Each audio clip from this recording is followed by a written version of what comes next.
Hello everyone, welcome to my YouTube channel. आप सभी का स्वागत है हमारे आज के इस वीडियो में। और फ्रेंड्स, इस वीडियो में बात करेंगे दो इंपॉर्टेंट अपडेट पर।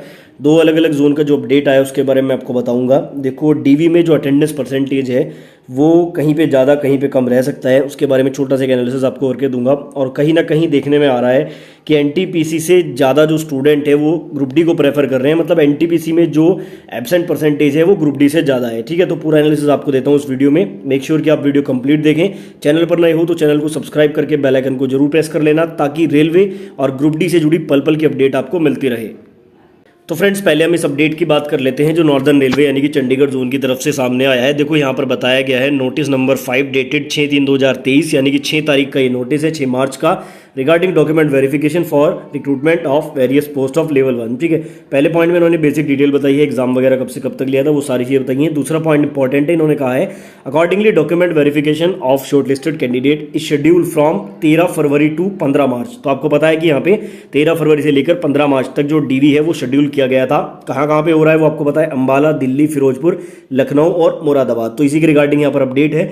इन्होंने बोला है थर्ड पॉइंट में कि ईमेल और एसएमएस के द्वारा भी सभी को सूचित किया गया था। अब यहाँ पे फोर्थ पॉइंट इंपॉर्टेंट हो जाता है। फोर्थ पॉइंट में कहा गया है in case any candidate could not appear in document verification on their schedule date due to any reason they are directed to report for the document verification on 16 March. देखो, जो भी यहाँ पे document verification में student नहीं जा पाया किसी भी जगह पर, मतलब चाहे वो अंबाला में हो आपका, चाहे दिल्ली में हो, फिरोजपुर में हो, लखनऊ में, मुरादाबाद में हो, जहाँ पे भी आपका डीवी था, अगर आप नहीं जा पाए हैं तो उनके रिगार्डिंग इन्होंने बोला है कि आपको जो है 16 मार्च 2023 को सुबह 8:30 बजे अपने सेम वेन्यू पे जहां आपको पहले डिसाइड किया गया था वहीं पे आपको जाना है। They should report with e call letter for DV already issue, यानी कि जो आपका पुराना डीवी का कॉल लेटर था उसी कॉल लेटर को लेके आपको जाना है सेम वेन्यू पे। और उसके अलावा आपको कोई सेपरेट ई कॉल लेटर नहीं मिलेगा। एक तरह से ब्लॉक डेट यहाँ पे मिल गई है चंडीगढ़ जोन वालों को 16 मार्च। ठीक है, साथ में एक चीज ध्यान रखना, अगर यहाँ पे हालांकि इन्होंने बताया नहीं, लेकिन एक वैलिड रीजन आपको वहां पे जरूर देना होगा।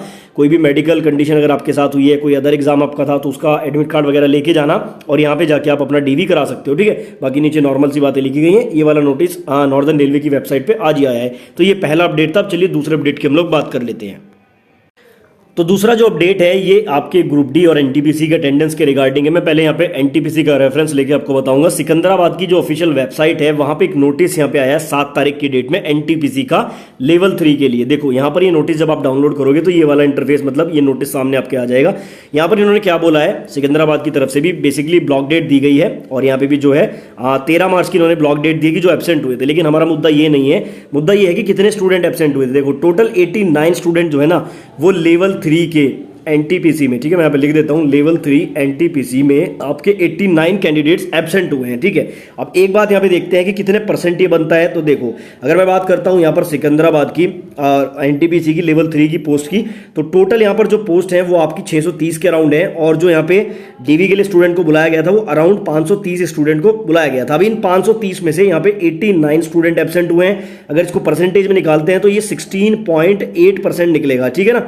अब यहाँ पे मान लो कि कुछ स्टूडेंट ब्लॉक डेट पे भी जाएंगे, अगर आप इसको घुमा फिरा के 15% भी ले लो तो देखो, एनटीपीसी की लेवल 3 की जॉब में 15% स्टूडेंट डीवी में नहीं जा रहे हैं। मतलब कि एक बात आप सोच सकते हो, या तो वो कहीं और पे लग गए, अच्छी बेटर जॉब पे लग गए हैं, या उनको जॉब की आवश्यकता ही नहीं है।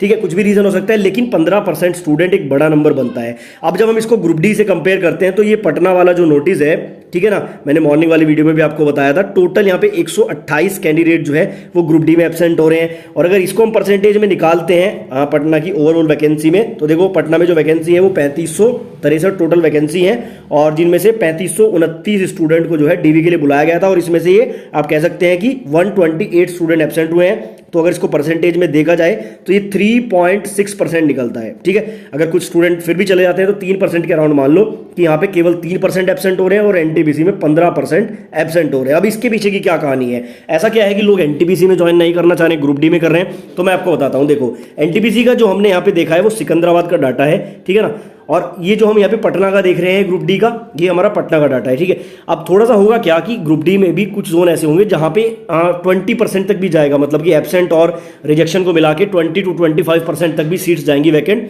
जैसे कुछ साउथ वाले जोन है, ठीक है, जहाँ पे एक पटना का स्टूडेंट ने साउथ में अगर अप्लाई किया है, वो वहाँ पे ज्वाइन नहीं करना चाहता है, या उसकी कहीं और जॉब लग गई है, मतलब ये डाटा थोड़ा थोड़ा सा जो है वेरी करता है, ठीक है। तो कहीं ना कहीं यहाँ पर देखने में हालांकि नंबर बड़ा है कि एनटीपीसी में 15% एब्सेंट हो रहे हैं, लेकिन ब्लॉक डेट पे भी कुछ स्टूडेंट जा सकते हैं। अब सवाल ये उठता है कि ग्रुप डी में बाकी जोन में कितने एब्सेंट हो सकते हैं। तो मैंने आपको बताया जोन टू जोन वेरी करेगा।